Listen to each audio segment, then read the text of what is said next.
So there's some new people and some people who have been here many times before, and one person who's perfect attendance who knows who they are.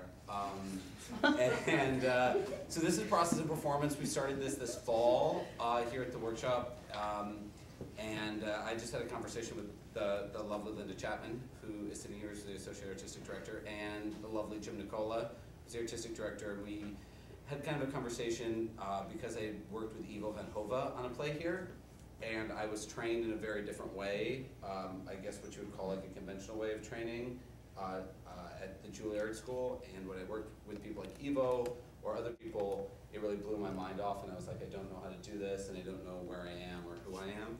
So we decided, and I have a lot of friends who when they see stuff, or I take them to see something like the Wooster Group, they don't know what to do, and they're like, that's not theater, and they get really angry. So we decided we'd have this conversation, and hopefully it builds a broader conversation about actors and theater makers talking about their work with each other in a broader way, and by doing that, we invite people like Scott Shepard here.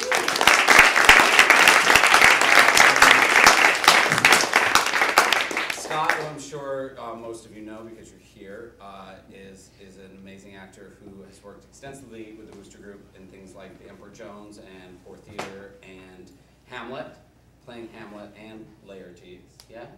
No, just Hamlet. See, Hamlet, player, no, and that guy, what's his name, Lucianus. Lucianus.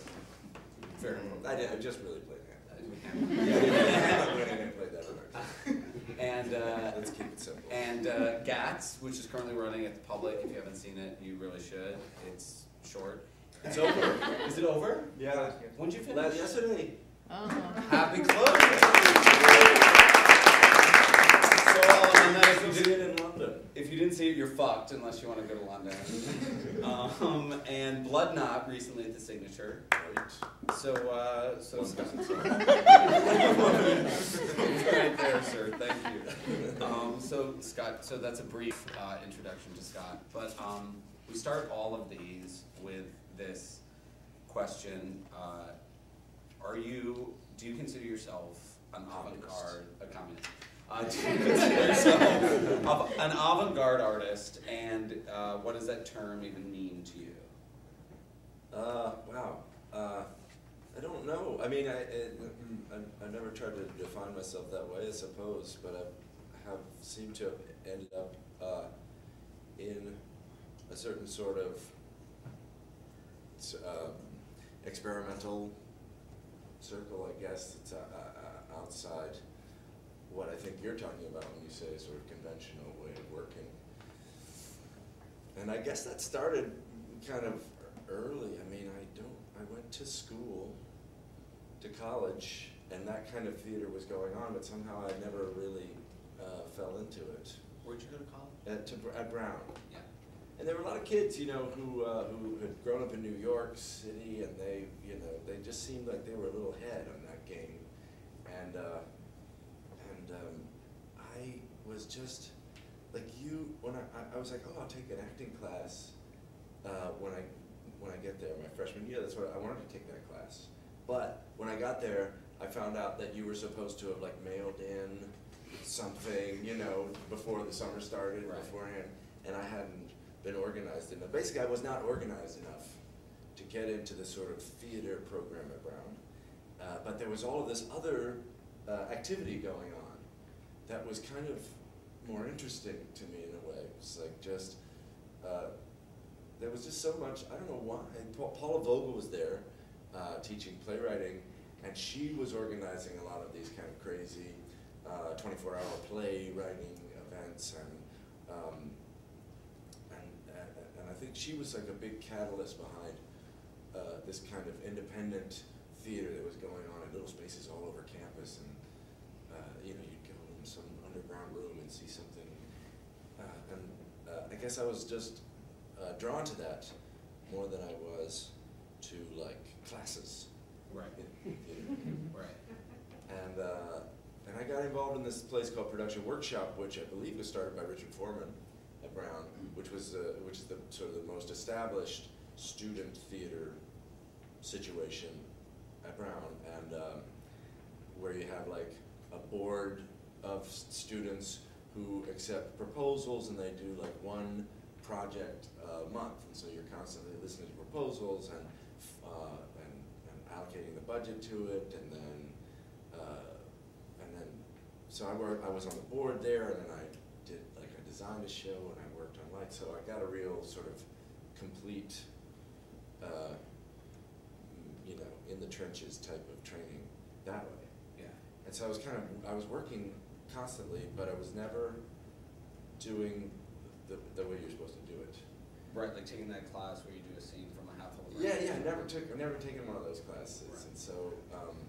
and so because so maybe it was because that was my experience when I came out of college and got to New York that I ended up falling in with these groups that kind of work outside the system a little bit. And what was when you were making that work at Brown? What was like? Do you remember what your kind of concern was, or your primary concern with like what would make those pieces good, or what you were trying to achieve with those pieces? Since you weren't, you know, focused on that acting class goal. It was inconsistent because it was a lot of it was what I would call inconsistent now, because I've worked with these groups for so long. So there is a method of working, or even if there isn't, there's at least a headspace that you become familiar with as you start to work on your project. And this was like, I don't know, I remember like in the basement of some building, and I was playing a fertilized egg. You know, the piece was all about reproductive technologies. You know, it's a political thing. And I played like a mother, like a woman who had decided to do in vitro fertilization, and then I was a fertilized egg at one point. In vitro fertilization was like really controversial at the time. Yeah, I guess so. Yeah. Well, it's just all these different ideas, and I don't know. And we were all wearing leotards. I think mine was purple. And then we did, I remember in my senior year, I worked on, I was one of two directors of this production of The Merry Wives of Windsor, we did this like kind of like, you know, one of those shows where you said you make the audience like, it starts in a lobby, and then they have to walk through what's that place called where they have all the tools and the lumber? Shop. Walk through the shop, and then down these weird stairs, and they come into the theater like they've never came into before. That was pretty fun. And we had like one of the teachers, one of the more notorious theater teachers, was playing the footnotes. You know, so he'd just sort of pedantically interrupt the show to explain something about a word somebody had said. So I don't know. I mean, there were a lot of different types of things that were going on that seemed that were looking for new answers to the question of what people should do right. in a theater situation. And then I don't know. And then what happened to me was kind of an accident. I just happened to fall in with these elevator repair service kids. And are they the first kids you fell into when you came to New York? I first got here, and I didn't have any money, and I wanted to study improv. Mm-hmm. I went to see this. Okay, it was a place called the National Improvisational Theater. It was just like a block below the Joyce, where the Joyce is.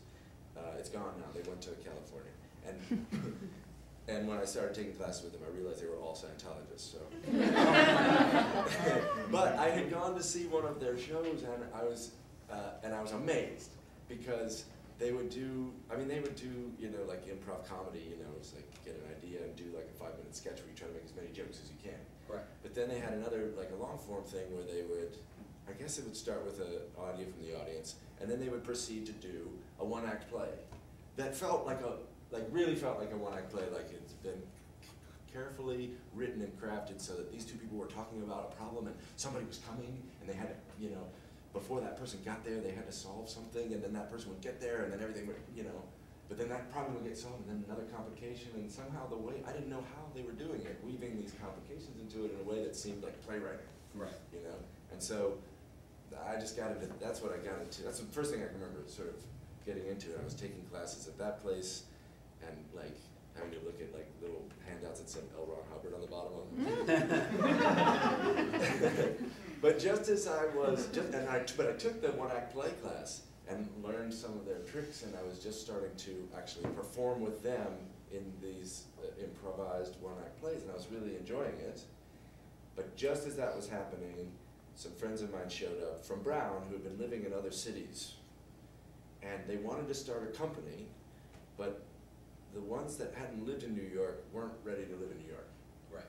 So then we had a like brainstorming idea about where to go instead of New York. It was like kind of arbitrary, but we ended up in Burlington, Vermont. And we had a little company with 6 of us, and we did a few shows there that I liked, I thought were pretty good, but at the same time, we were falling into factions, and we were all living in the same house. I remember I had a duck on top of it, and we, all of us, had no friends in Burlington, and we all had to have jobs. So we'd work all day, you know, and then come home and rehearse for like 5 hours. I don't know why our rehearsals had to be so long. And then, and then when we were done rehearsal, we'd be like, okay, we're done, everybody go home. But we're all already home. Right. And it's like, check the chore wheel and see who has to clean the kitchen. You know, so it's like a little bit claustrophobic. And At least you had a chore wheel. we did. And then so that group sort of fell apart in the middle of a production of Troilus and Cressida, which is a bit ominous because that's some show I'm working on with the Worcester group. But I remember we did Troilus and Cressida with 6 people trying to play all the roles. You know, there's like 30, 40 roles in that show. But even it was 5 people because one person was directing. He'd never really directed before, and he was really indecisive. So we had a lot of fights, and then I remember we did that show, and then it was Passover, and everybody went away for Passover. And then when I came back, nobody else came back. You know, and I'd call them and be like, what's going on? I was just like, well, I just got into this program, everybody got into other programs. Right. And so I had to, so that thing was over, the thing in Vermont. And I was like, well, what's my next step? And I lived a year in New York and a year in Vermont, and so I was beginning to establish this idea of myself as a guy who's going to every year, you know, go to a different place and experience the world that way. And at that time, Seattle was like the big, like, things were exploding in Seattle. The theater scene in Seattle was like very exciting, and lots of little groups doing things. So I went to Seattle and had a miserable time. Well, it rains there a lot, and and it was also to just, I mean, I needed to get work on. I had these terrible debts from school because my father had taken out additional loans, and then his company went bankrupt, and so I was saddled with like all this payments that I had to make, and it just happened to be that the recession that was happening then had kind of moved across the country and was just landing on the West Coast. Or at least that's the way it seemed to me. I couldn't get a job, you know what I mean? And when I came back to New York, or when I'd been in New York, it was so easy just to go to a temp company and be like, okay, I'm available, and you'd be working all the time. Right. You know, typing or whatever it was. And that was much harder to do in Seattle, so. Anyway, I had one friend and I stayed with them way too long. I kept leaving that window open, and then they would come in another way that would set off the alarm. It was bad. So when I came back from Seattle, I think just to visit in New York, and I saw that all of my friends were doing interesting things. You know, people I knew were doing interesting things. I was like, why am I out there where I know no one? So then I came back here. And that's when I think I fell in with ERS. So, And were you in the first, like the original founding company of ERS? no, they started in '91. Okay. They did a piece by Tristan Tzara called Mr. Anti-Pyrene Fire Extinguisher. But that which I never saw. The first one I saw was called Language Instruction, Love Family versus Andy Kaufman. It's all about Andy Kaufman and his thing where he was wrestling ladies.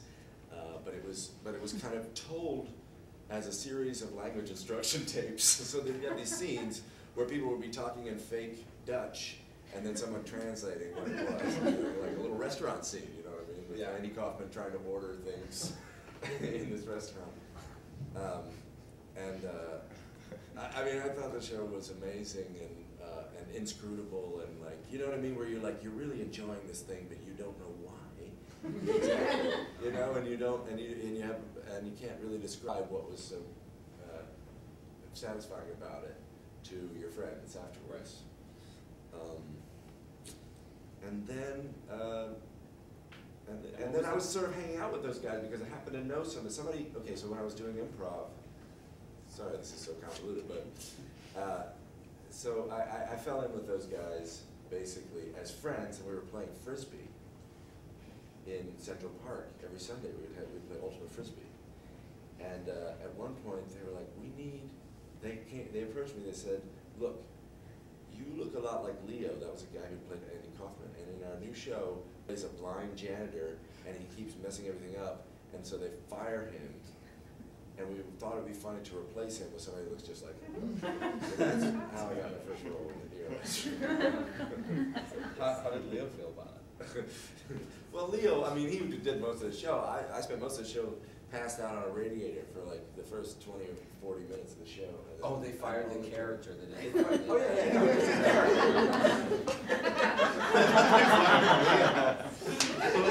We thought this would be a funny trick to play on our friend. I know that's where my mind was. The cut. Con Collins is a bad motherfucker. And you've been with the company ever since. That was 1994. I did my first show with them. And did you do Macbeth with them as well? Oh no, that was before that. You did Macbeth before that. So you. Yeah, I skipped a step. I thought the story was getting long. I decided to skip it. That's a huge step. You did Macbeth all by yourself. I'll abbreviate the little Reader's Digest version. I redacted it.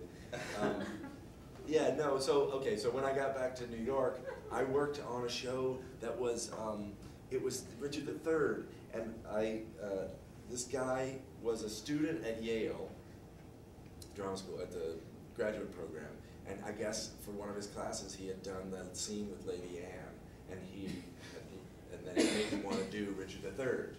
And so he had some money, and he came to New York, and he interviewed 2 people to direct it. I was one of them, and he didn't pick me. But then those people said, "Could you please assistant direct and stage manage?" And so I said, "Okay," I did that, and I had such a miserable time. I was like, that by the end of that process, I felt like, I felt very antisocial about doing theater, and so now I want to do a one-man Shakespeare, just me. And that's what I did. I did Macbeth. Was like which turns out to be the shortest Shakespeare play. I didn't know that at the time. And then there are a few parts of it that are suspect that I think that were written by Middleton. So I dropped those out. The Hackett parts. And I just did the complete text of the parts of Macbeth that were definitely written by Shakespeare. And it's did about someone 2.5 hours of me. Yeah, my friend Leslie Buxbaum, who lives in Chicago now. Maybe somebody can hear a reaction. Yeah. And she was one of the people who had been in Vermont with us. Oh, right. So at a certain point when it got a little too lonely to be working on that by myself, I asked her to come here and direct. Yeah. And I did that at the Access Theater, which just turned 20 or something, right? Yeah. Access. That's where that St. Joan just was, right? I think they were doing like a 4-person St. Joan there. Did anyone say that? It's supposed to be good. Anyway, which brings me to this question of, How many questions have we done so far? Like one. Seriously. The most annoying thing ever is when people ask you how you memorize all those lines. But Scott, how the fuck do you memorize all those lines? It's so funny because... Are you like Oscar Eustace says you're a savant? Are you a savant? I've never taken a savant test? Savant test. But I was, always had this thing of memorizing text. I remember this was something that my mother would me do. She'd have other parents come over, and I would pretend to read Winnie the Pooh when I was way too young to read. I don't know how old I was, but You know, I had accidentally memorized Winnie the Pooh from having it read to me so long, and I also knew when you're supposed to turn the page. So I could give a pretty good imitation of reading. But you know what's funny is somebody sent me a video. It's a great video of Harold Pinter giving he did some kind of TV tribute to Samuel Beckett after he died, and so he talks a little bit about he reads something he had written about Beckett, years ago, and he's like, it's still true, that's still what I believe. And then he told a funny story about when they were in Paris and Beckett ran all over town trying to get a bicarbonate of soda, and then he does like a monologue from the end of one of Beckett's novels. And it goes, I don't know, it's like maybe 15 minutes, but when I watched it, I was like, how did he memorize all that? I genuinely felt that. Yeah. So it gave me how the rest of us feel. appreciation for people who ask that question. Yeah. So, so you've been associated almost with ERS for almost 20 years now, right? Yeah. Well, yeah. This is 12, and that was 94. 94. So 18 years. Yeah. How do you feel like it's changed, like what they're doing then, like what you're doing with like the blind janitors, to now with GATS? Like, has it changed? Like, I mean, the pieces obviously changed, Yeah, but like the intention, how has that changed? It's definitely evolved. I mean, I remember early on, I had a feeling about ERS. It's like, well, the complaint you could have about this, if you decided you wanted to complain about it, is that the moments are so exquisite, you know what I mean? It's like this little thing will develop over a moment and have its own little bizarre logic and hilarity that, you know what I'm saying? Then they'll drop it and they'll do something else. And there's some sense of like, oh, John doesn't really care about accumulation. And he's abandoned narrative so completely that maybe when you get to the end of the show, you're like, I didn't get anywhere. You know what I mean? Nothing built. And now, it's like, and you couldn't possibly say that about what he's doing now, because he's like done this trilogy of novels, and this could be more narrative, you know. Yeah, and more cumulative by the end of the experience. Right, right.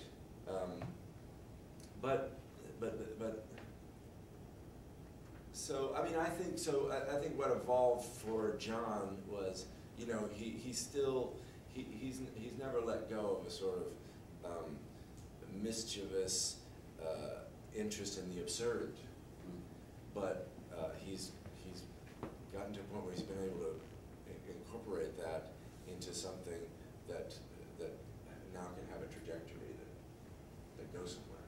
Yeah, I would say. yeah. But I'll be interested to see the next couple pieces he does, now that he's done with this novel trip. Because that sort of forced him into a certain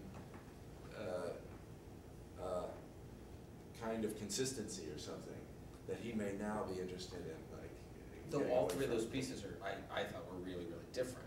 Sure, yeah. You know. Well, that was part of the, I mean, I think when he decided to do that, it was a radical idea. Because I remember when you'd go to a meeting that would be about what's the next ERS piece going to be, the usual question was, well, what would we never do? Like, you know, what would other people, we ourselves, assume that we would never consider? Mm-hmm. And try to have that be the germ of what the next thing was. And when we did that after GATS, somebody said this exact same thing, another book, you know what I mean? And so that's the motivation for doing it, is because it was perverse to do that. But of course he picked Faulkner, which is like just a whole other problem of like where Faulkner is deliberately trying to hide everything, you know what I mean? It's like fighting you, or, you know, you gotta like look around and then he's kind of going like this. Whereas Fitzgerald's all about trying to give you something crystal clear. Yeah. And so, of course, the approach had to be different.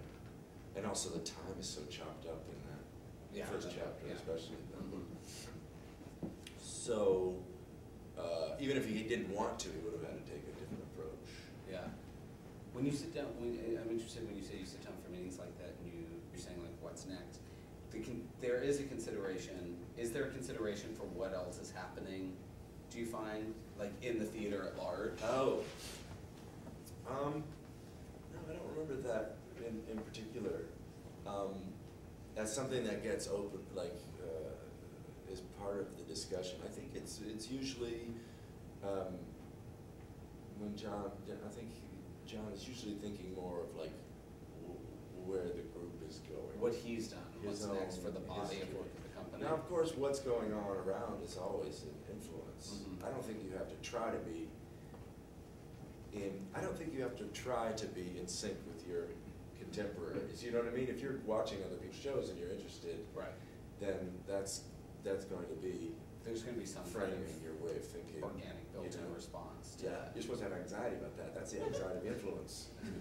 You're supposed to be trying to forget, what everybody else is doing and create something original. That's a Western obsession. But that never happens, does it? Does no. that? No. You're justifying that for me. So then when did you meet Liz Lecompton, her crazy band of kids? Well, John, even when I first started working with ERS, John was already working with the Worcester Group. He was doing sound design for them. And so the ERS had to work around his touring schedule with the Worcester Group.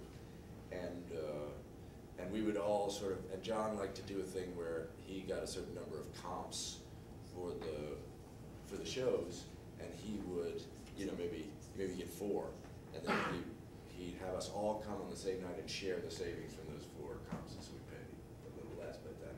So there'd always be this night where, everybody from ERS would show up at the Worcester Group show. So there was a relationship between the two companies. Right. And they would, Kate and Liz and Will, all those guys would come see our shows.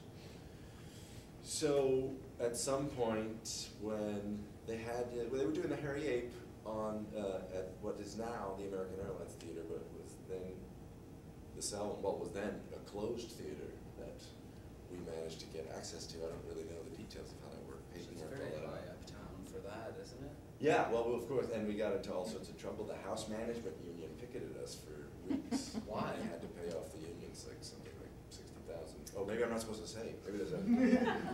I don't know. We had turn that off, please.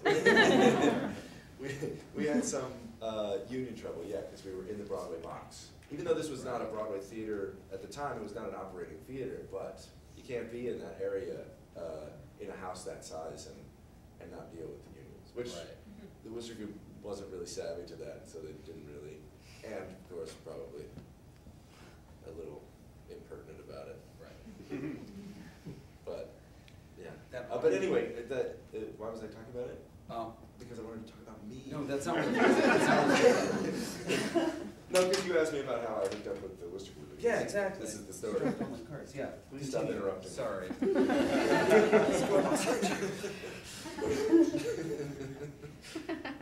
Paul Lazar was in that show, the Harry Ape, but his wife Annie B was pregnant, and the baby was due during the run of the show. So they just called me in to be on call whenever Paul was not going to be there for 3 or 4 shows. Because you could learn the lines in 17 minutes. Exactly. At that point, but yeah. And then right after that, there was a tour in like Germany and Austria of the Harry Ape. So Paul wasn't going to do that either with his new baby. So that was my gig with the Worcester Group. You know what I mean? I was like, oh, they had me replace Paul for a little while when he couldn't do this show, and I thought probably that was going to be it with them. And then you did, what was the? Then they did North Atlantic, and they hired me in sort of the same role in North Atlantic that he couldn't play on all the days. So I was doing North Atlantic on the days that Steve couldn't do it. And then by that time, after 2 training wheel sessions, they, I guess, finally decided. They let you do that. Yeah. Let you come in with the And then the next show they made was To You the Birdie, based on Phaedra. Yeah. And so that was the first time I worked with the Worcester Group from zero to make a new show. Right. I love that show. And found out how harrowing that can be. Harrowing, huh? Well, I mean, that show was particularly difficult, I think, well, mostly because Liz had a hard time figuring out how to have Kate Falk and Fran McDormand on the same stage. It was actually not easy. You know what I mean? Even though they got along really well, there was just a problem with them sharing the stage. Aesthetic problem? Just a sense of, I mean, when I say there's a problem, it's always Liz is having a problem. You know what I mean? And so I might not even have perceived it firsthand as something that was wrong, but she didn't know exactly. She had a hard time being satisfied with the two of them together, physically and vocally. You know what I mean? She just felt that they were coming from different worlds, and so but also not. But that was not the only thing. The other thing was we were dealing with this play that that had gods in it, and so it was. But it was translated by Paul Schmidt in this very like colloquial sort of soap opera language. So it had the problem where like the language was a certain kind of mundane everyday thing that needed to go fast and be easy, but the story and had this scope that had to be mythic, and we couldn't figure out how to do that for a long time. And what we finally ended up doing was separating the voices from the bodies. And so Kate and Ari and Willem would be out there on this stage, almost like Bunraku puppets. You know what I mean? Where they were doing these incredible movements from old Merce Cunningham and Martha Graham videotapes, and I was speaking all the lines. Except for Fran, and Fran had like a particular, like she had a zone that was sort of right, she mostly walked back and forth in front of the stage, and she spoke her own lines, and so she was also separated into a different zone. And when we sort of divided things up that way, it began to be able to have at the same time this grand scope and this easy conversation. Yeah. How did that affect you playing? So did you feel like you were playing all three of those parts? Like when Yes. you think about it, so you Yes. you literally. Like, But I was relieved that I didn't have to do the Martha Graham dancing. But in your thinking about it, you're playing both like Phaedra and Theseus, and who's Ari? Ari was Hippolytus. Yes. Yeah. Yeah. So, and can you talk about that, like playing all three of those in voice, and then watching them express it in their bodies? Yeah. Well, I was playing it like some, teenage kid doing a radio show. You know what I mean? Like it wasn't, the first approach. We were watching, like Groucho Marx and things. Like I got that feeling, and whenever during a long time when Liz was working with Kate to try to get a voice before the voices were separated. Right. She would have Kate listen to Groucho Marx. I was just getting these clues that she wanted something very fast and irreverent and kind of funny. You know what I mean? And so when I was doing the voices, I wasn't thinking about the characters. I was thinking about the characters and the emotional states, but in a sort of cartoony way, I guess. In order to get this kind of speed and momentum, and then for the bodies to ride on. And then, as we did it, it became a conversation between the bodies and the voices, and the character was created somewhere in between. Yeah. It was a maddening. My microphones had a delay on them because we sort of wanted to be able to sometimes sort of lip sync, but we didn't want to get too rigid about what the delivery was going to be. So we wanted the actors to be able to hear my real voice in the room, but that it wouldn't get to the audience until like half a second, so that they could lip sync it, you know? Right.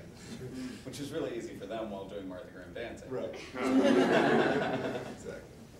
And you just had to fucking stand there. Yeah, I just had to sit there. That's all. And then, so can you talk about that same, I mean, it seems, you know, that happens a lot with the Booster Group, and when you're doing Hamlet, and your relationship with the video, how did that like prepare you for that experience?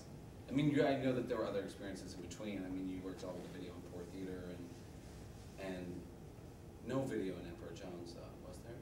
No. No. Well, there was some video, but not. Not that you guys were, yeah.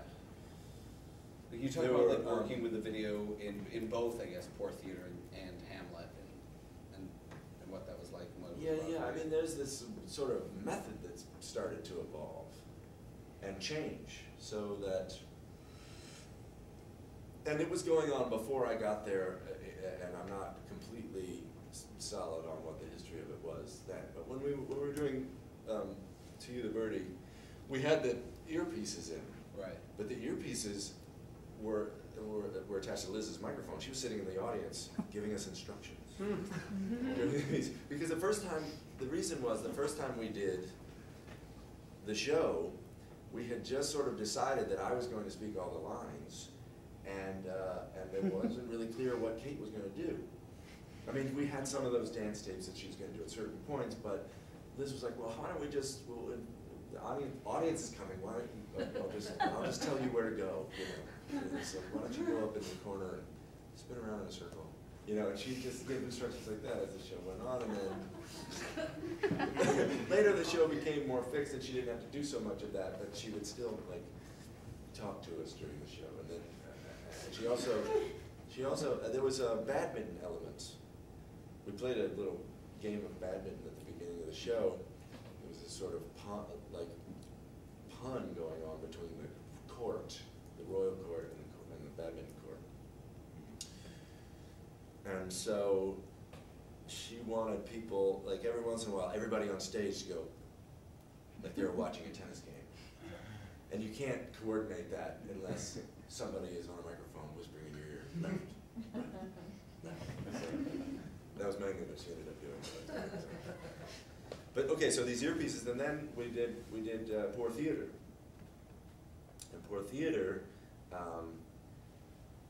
was a complicated show with a lot of different parts, but one part of it was trying to reenact 20 minutes of Jerzy Grotowski's, Jerzy Grotowski, sorry, Acropolis. And I don't know if anybody's seen that tape, but so we had to learn 20 minutes of Polish, and we had a guy come in, you know, every week and help us with Polish consonants, all of which sound the same, but your tongue is in a different place in your mouth. And but that became something like that Liz sort of wanted to expand into a whole show. You know, I mean, her urge toward Grotowski was a bit of a nostalgic urge to like where she had come from, because when she first started, she was with Richard Schechner, who was obsessed with Grotowski, and they would have to do 6 hours of, you know, whatever those exercises are. What? Plastiques. Yes, plastiques. And there's another one. What's the other one? The cat. The what? The cat warm-up That thing. comes out of yoga. There's another thing, like there's the plastiques and the. Corporals. Yes. Corporals, yeah. Oh, Okay. Anyway, so it was a way of going back to her past, but also like she hated doing those exercises. But when she saw the show, when she saw Acropolis, when it came to New York, she was in love with it, you know. And so mostly what she wanted was to go back and have that experience again. And so it was this, of course, you know, fundamentally doomed desire to have us reenacted for us in her theater, you know. And I think she expanded that, she became interested in that idea and expanded it when we did Hamlet. And so this was another show she'd seen the same year, 1964, but it was on Broadway. It was Richard Burton's Hamlet. And she like if you were a medieval, rich guy in the 1400s, you'd send, you'd hire some local painter and send him to Italy to copy, one of the master paintings, and then like maybe paint a figure of you or like your hand. They would just paint the hand of the owner of the copy, and he'd hang it in his wall. It's like that painting with his hand on it, And that's what she wanted, was to have Hamlet in her theater, Richard Burton's Hamlet, with her hand.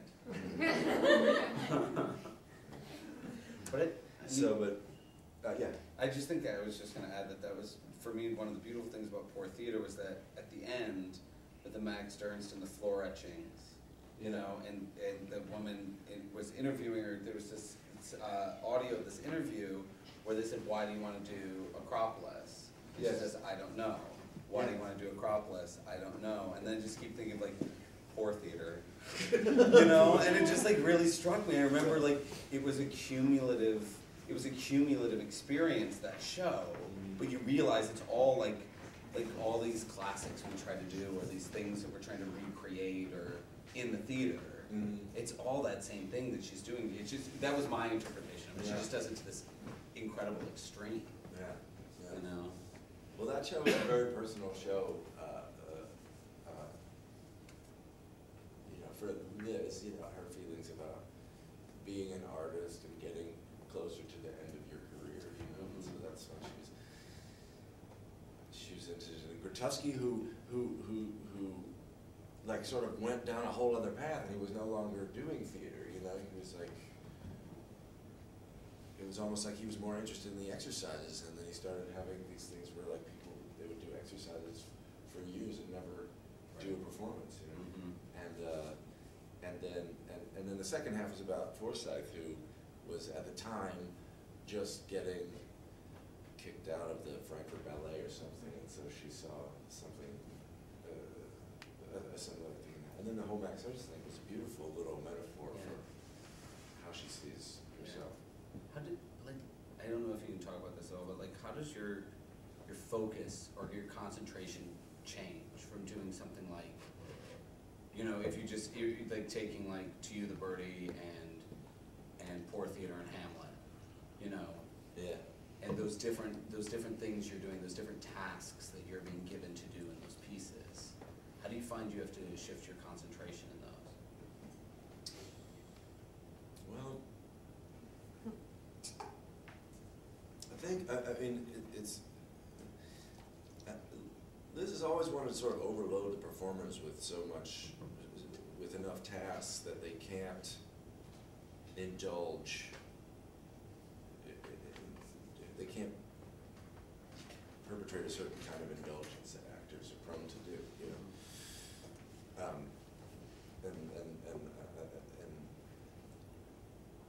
or at least that's her way of thinking, is that if I can distract the actor enough, then I'll see them actually doing things and reacting, rather than trying to show me what they're going through.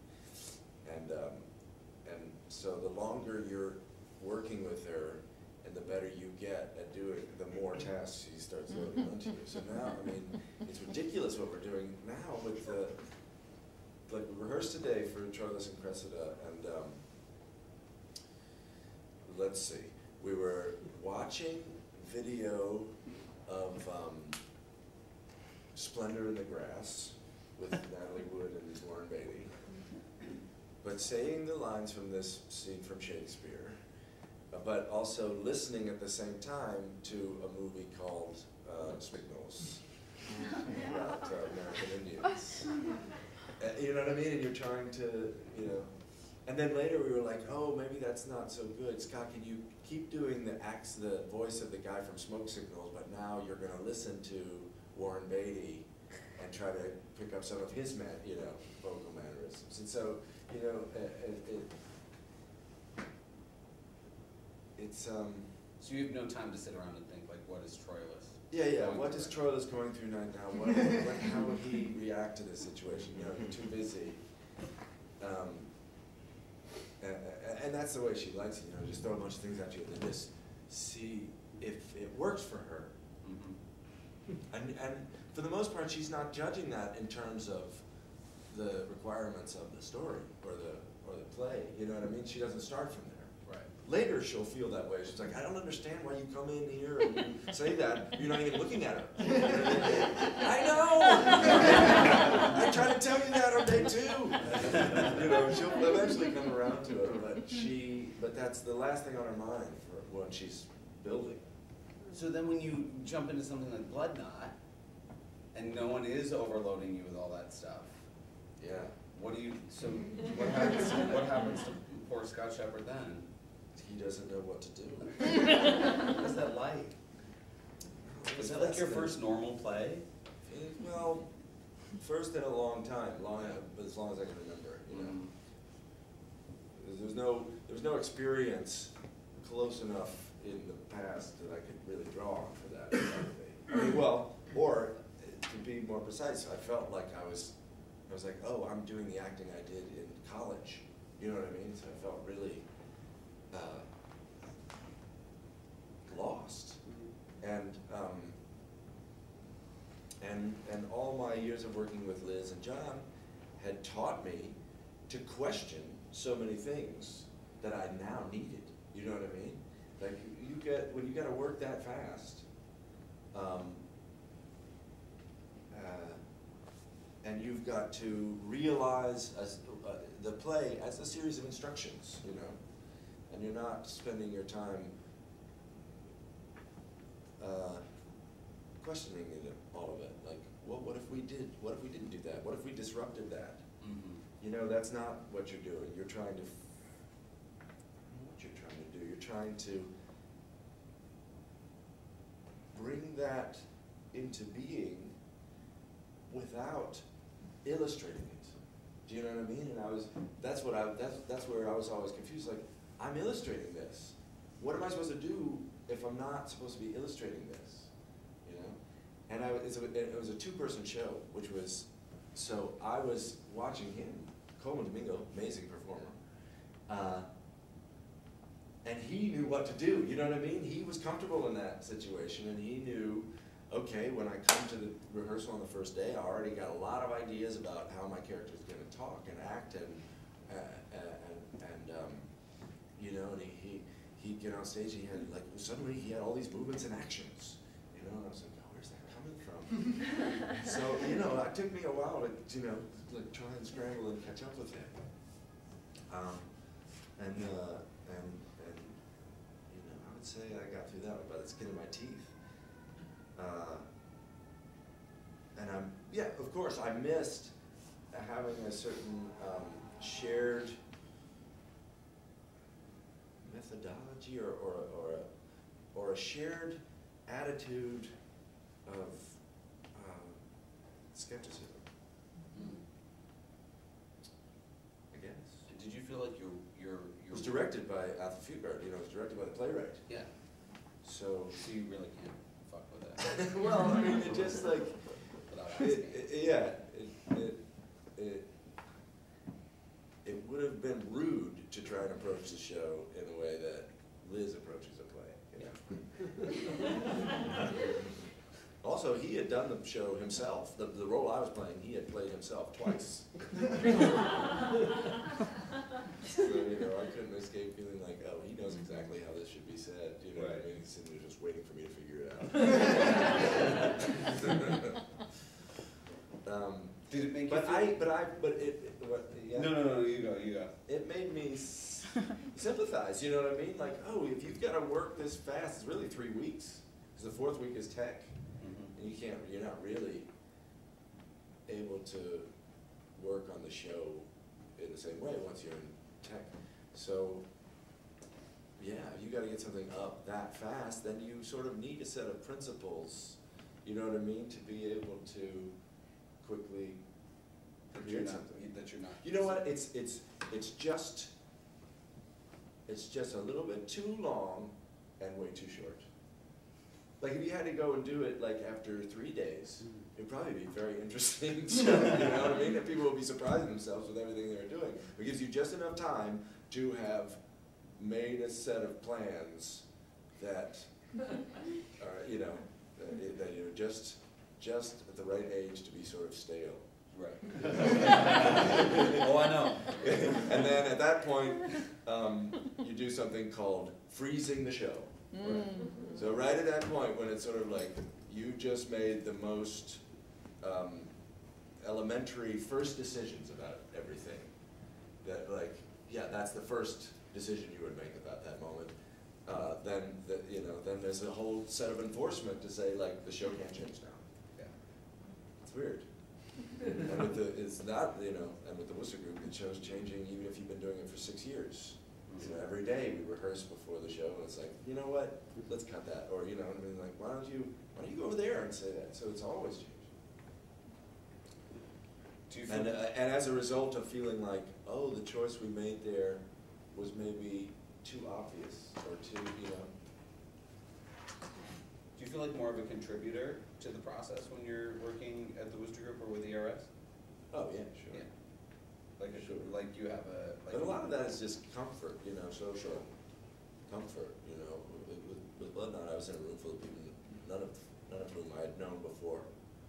So I'm not a particularly aggressive person socially, so I tend to be sort of polite if I feel like the room is operating the way that I want to learn how to find my place in. Right. So, it's like, but if it's a group of people you've been with for years, then of course you're shouting out whenever anything comes to your mind. Yeah. Probably you should shut up.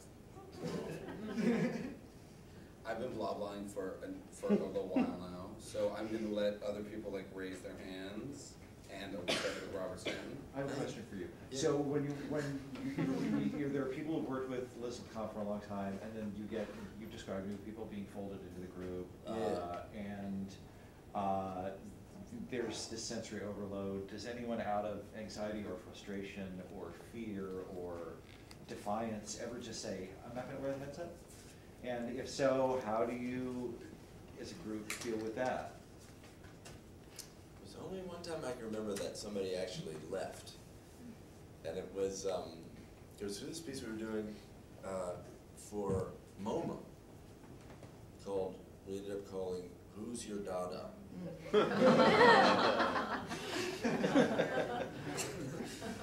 Which I think was my idea that I would.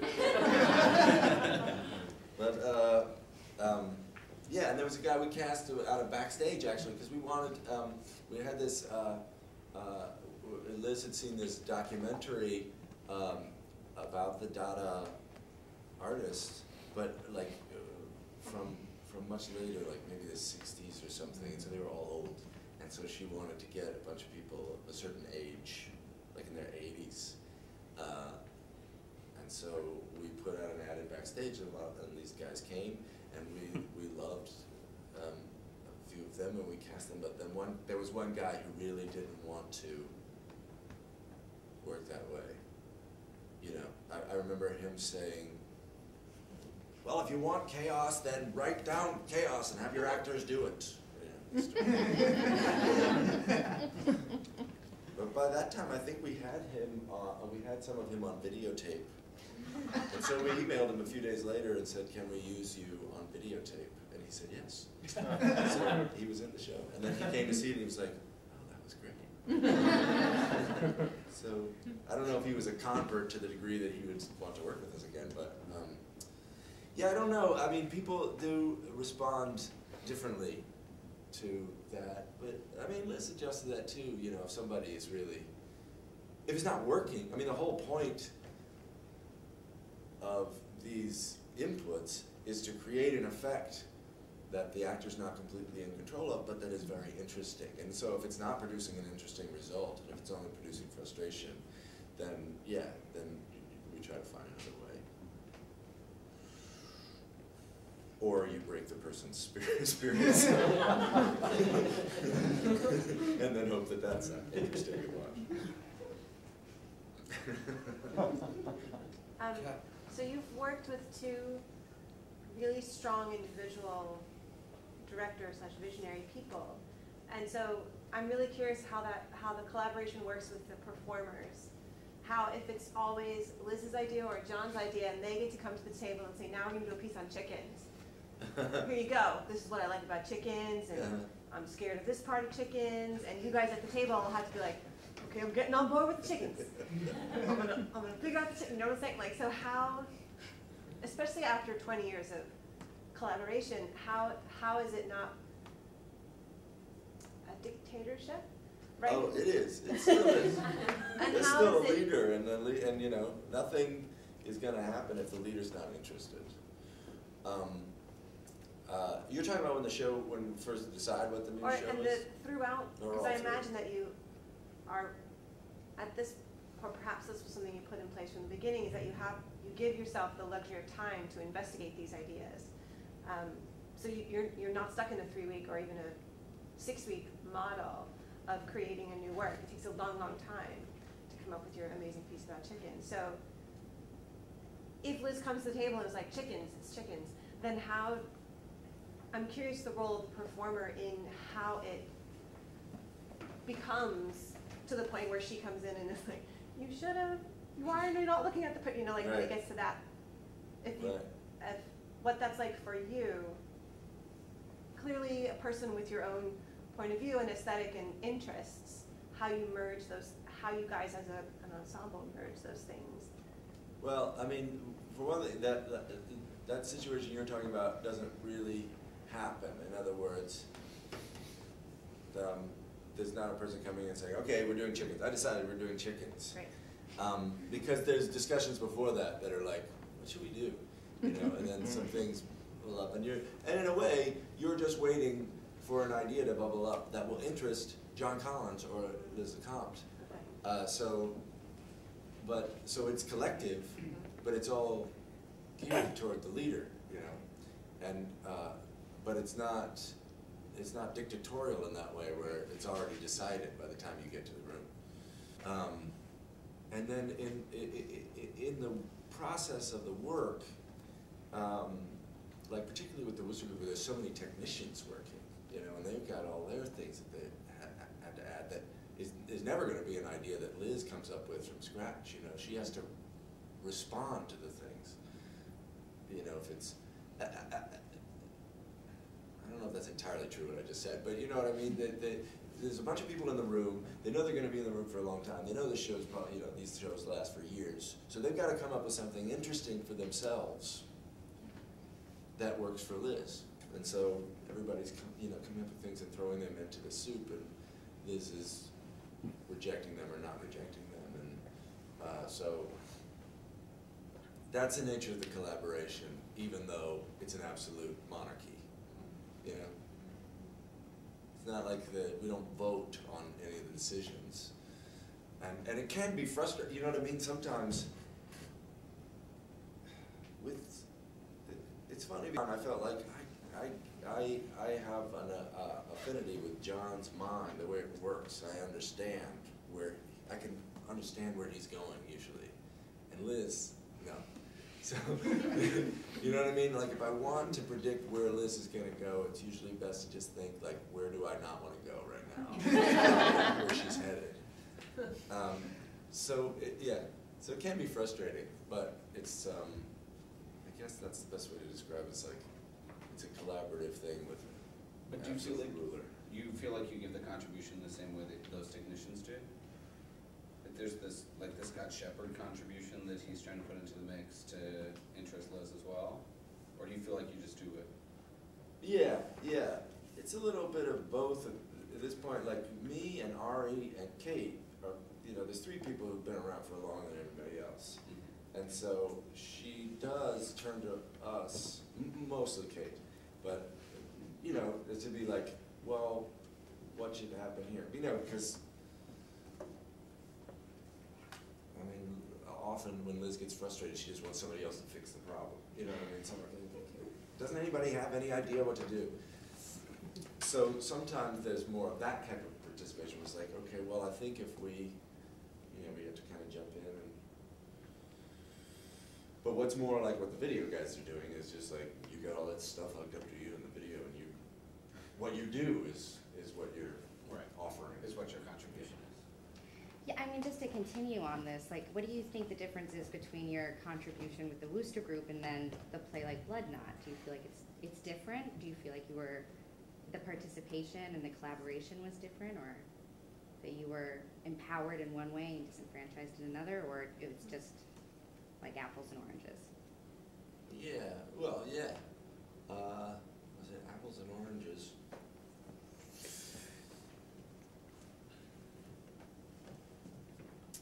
I mean, Blood Knot, I don't know if it's a good comparison because Blood Knot was a place where I felt like, oh, I don't have a lot of experience in this, and I'm trying to figure out how to do it.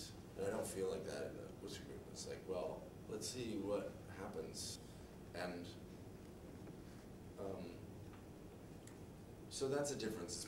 That's just a more personal thing about me, you know what I mean? I'm sure, if I did 4 more plays like Blood Knot, I'd probably start to feel like, oh, let's see what happens.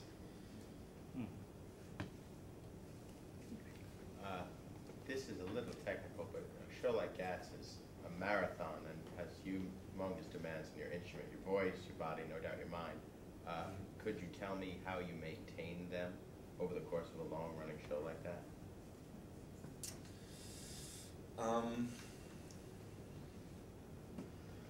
Cliff Bars. Peanut butter and jelly. Like built-in. You know, I mean, I would try to sleep enough and go to yoga every once in a while and eat less meat. But I didn't. But beyond that, I didn't really have a regimen. I mean, I always have been irresponsible about preparation because I'm lazy, but also because I don't quite trust it. You know what I mean? I want to do my show coming from whatever state I'm in, and I want that to be a different state every day, so that that's a different experience for me and for the audience, and that to me there's some sort of honesty in that, rather than trying to spend a half an hour before the show getting into the right state. You know what I mean? Yeah. But I may be wrong about that, but that's just my prejudice. Then going, like, putting yourself down to 0 to a perfect Yeah. calm, Yeah. and then building yourself up into where your character is, to walk Right. into the stage, to Right. go into Yeah. the kitchen after his hard day of work or whatever. Yeah. Linda? I was just gonna ask, weren't you quite influential actually in the choice of Hamlet as a project? Because you've been doing some work on Hamlet yourself Yes. before, without a director. That's right. I was doing it as an after-school activity. Yeah, we would stay at the garage after rehearsal. I forget what we were rehearsing then. Maybe it was Poor Theater. I would stay after hours with a bunch of people, Kate and a few others, and we were trying to work on Hamlet, and then eventually that became something that Liz was interested in, which was lucky for me because I was getting to a point where I was like, this is too much for me to be in charge of and also play Hamlet, you know. So, besides being too much work, it's also a little embarrassing, you know. People do it all the time, Preparing your own right? Hamlet, yeah. You know, but Yeah, I think everyone, I think that's the only way to do Hamlet, yeah. to prepare yourself. I mean, I would have when we were doing those after Yeah. things, I would feel like I would have fun when I was like just directing a scene between the guards at the beginning or between Laertes and Polonius, and then I would have fun when I was deep in, you know, working on a Hamlet scene, but there was some area of getting back and forth between those that was killing me. So yeah, I was, and I guess early on when I started doing that thing, and I was talking to Kate about it, we were already beginning to harbor some hope that Liz would get interested into it. So that worked out. Well, Is there anything when you're watching a performer's performance, like sort of technically, that makes you smile, or like what kind of interests you if you're watching a performer on stage that kind of gets you really excited enough from a technical point of view? You mean technical as in technology? No, technical as in like, if you're not, you know, immersed in the show in general, but you're watching a performer that you really like. Yeah. Is there anything about like something they're doing technically as a performer that kind of makes you smile or gets you interested? It's interesting. I mean, it's always different. I mean, a lot of times you like a performer because they're surprising you. You know what I mean? It's like, oh, I never appreciated this about a performance before. So it's hard to, you know, I guess it's hard to nail that down. I mean, I remember the first time I saw Kate, I thought, oh, this isn't what I thought great acting was. You know what I mean? I grew up thinking that's like, you're going to be as convincing as possible, you know, and you're going to make me believe that you're that person. And Kate wasn't doing that. She was making it quite clear that she was standing outside of her performance in a way that I had never quite seen before. You know what I mean? And I was like, that is cool. That's like, you know, you're playing the guitar, but you're just kind of looking around the club. You know, separating your performance from your identity or something. There was just something about her relationship to what she was offering that that was amazing to me and really exciting. But when you first asked that, I thought you were maybe asking about technology, and it made me think of Major Theater of Oklahoma. You know what I mean? Because they use these in-ear pieces, Yeah. but they do a different thing. First of all, I don't know what they have now, but you know, they don't have these receivers, so they all have to start their iPods at the same time.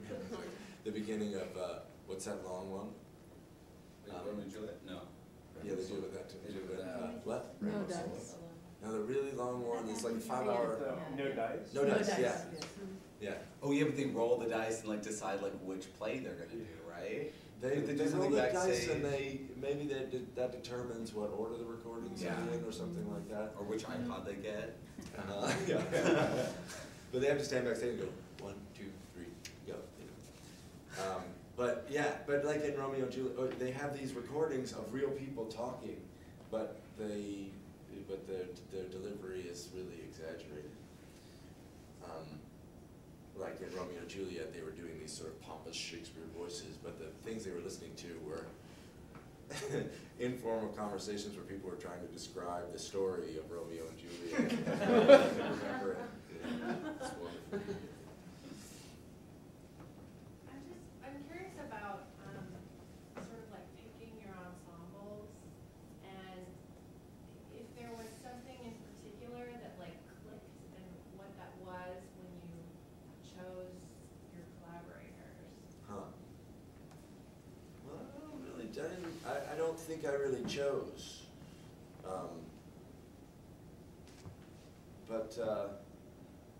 I would say two different things happened to me. That I saw a couple of those ERS shows, and then when they decided I looked enough like Leo that they could put me in their show, and I was in rehearsal with them, there was a click. There was an immediate sort of feeling like, oh, I get this kind of sense of humor, the kind of jokes that are flying around. I'm like, oh yeah, okay, I can live here, you know.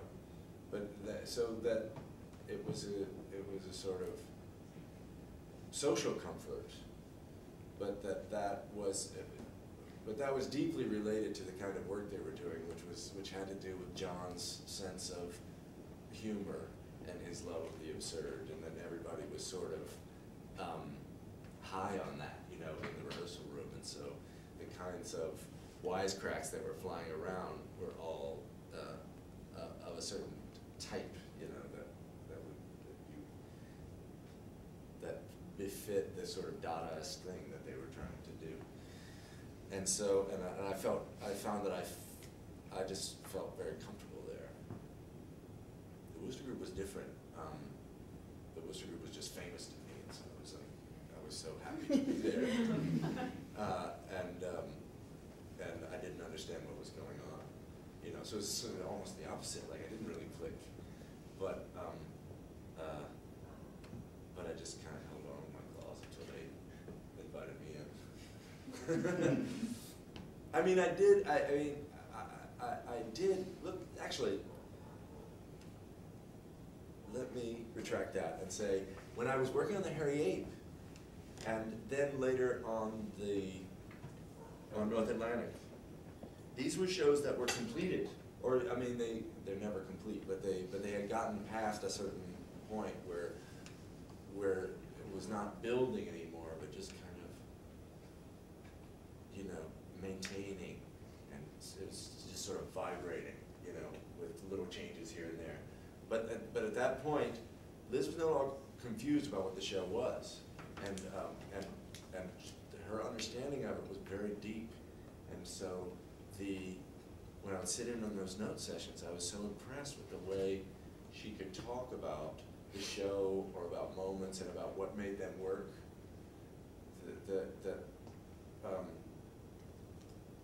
So that she had this kind of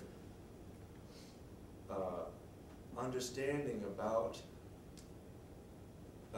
what is about the temporal experience of the show, you know, that I thought was genius.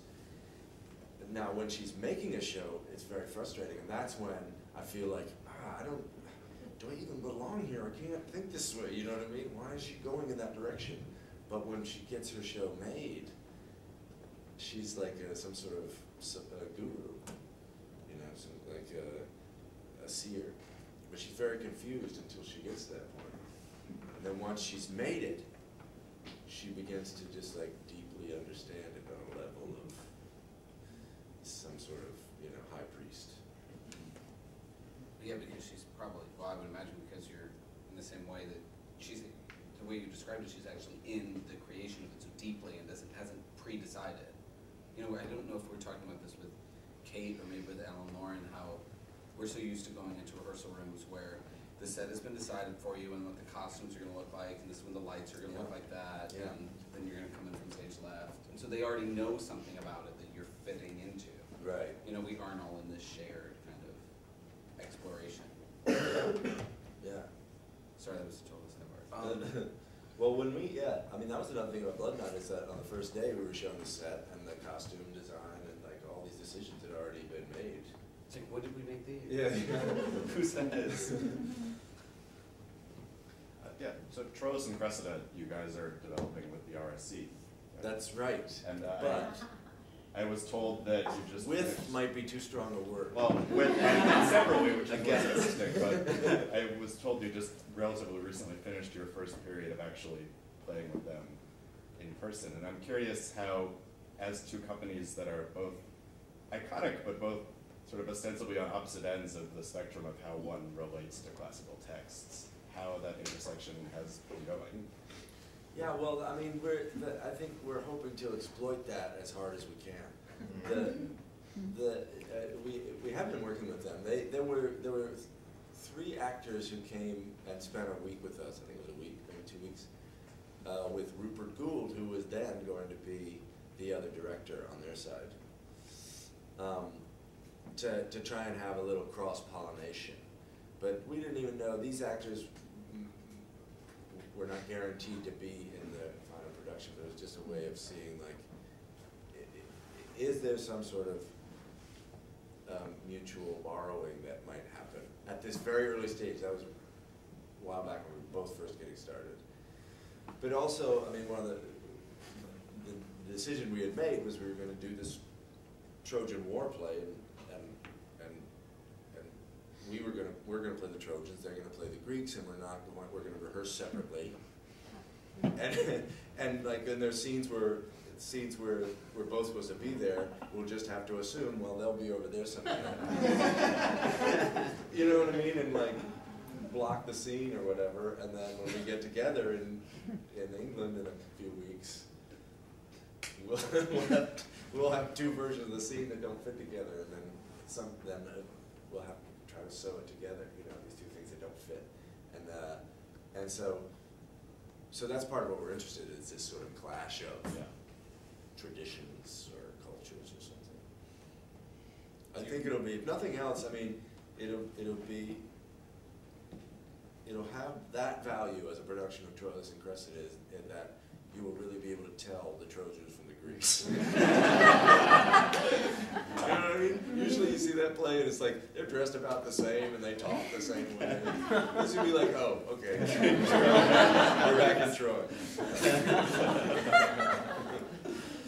Okay, we have time for one last question, Zach. I was just wondering, like, you talked about doing Blood Knot and how you didn't get to, like, question things in that process. And, like, just hearing about this experience with the Wooster Group and the different plays you've done with them, I mean, I assume that you do get to kind of question a lot in those processes, but at the same time, like, hearing about all the tools that are thrown at you, like, how do you like, is it just a matter of doing it longer, but how do you stay aware of your own performance if the idea is to, like, distract you into performing for the director in a certain way? Yeah. Well, one part of that is you still have some sense of what you might object to, you know, I guess is part of it, like, okay, I'm getting this input, and it's just not, I can't mix this with the things I have to say, and then if you're feeling that way, then we usually try to find another input or some other solution, you know. But the other part is, I don't know, sort of more philosophical, like, I mean, when we did Hamlet, it's kind of a crazy idea, like, you want to do Hamlet? Here, you copy this guy's Hamlet from 1964, and so it becomes almost Eastern in a way, like, because in the Japanese theater you have to spend I don't know how many years of your life learning the parts as they are performed by the masters who came before you, who learned them from the, you know, so there's this long tradition, and you spend years as a journeyman learning exactly where you step and how you move, you know, all of that is not up to you. And then once you've learned that at such a rigorous level of detail, then you can start to make your performance on that. You know what I mean? And I think that's Do you feel like a tool now? Like sometimes a piece as opposed to like a thinking thing? you're in danger of feeling that way. Well, that's you feel that way when you're having a bad day or bad attitude. But in the end, and if you've never, maybe also if you've never done it before, but in the end, you know that you're going through that process to get to a point where you're supported. You know what I mean? And it's like, it's almost like now, what, you know, like, what's that, like, How to Be a Millionaire, or Who Wants to Be a Millionaire? Where, like, you get to those points where, like, now you can't drop to zero anymore because you've answered enough questions. And in a way, like, that's what you're building underneath you with all of these technologies and things. It's like, well, now I know I've got this baseline that will get me through the play, and then from there I can start to grow something interesting for myself that I can think of as mine. And it's a perfect play. Yeah. We're at 90 minutes, so I'm not going to keep you all night long, but thank you guys so much for coming.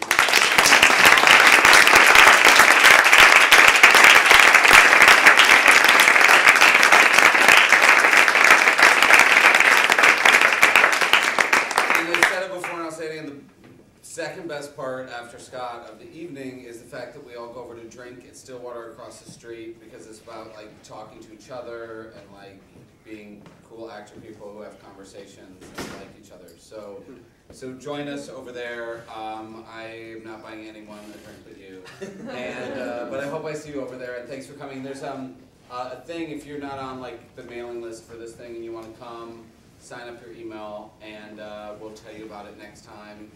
And hope to see you then. Thanks for coming.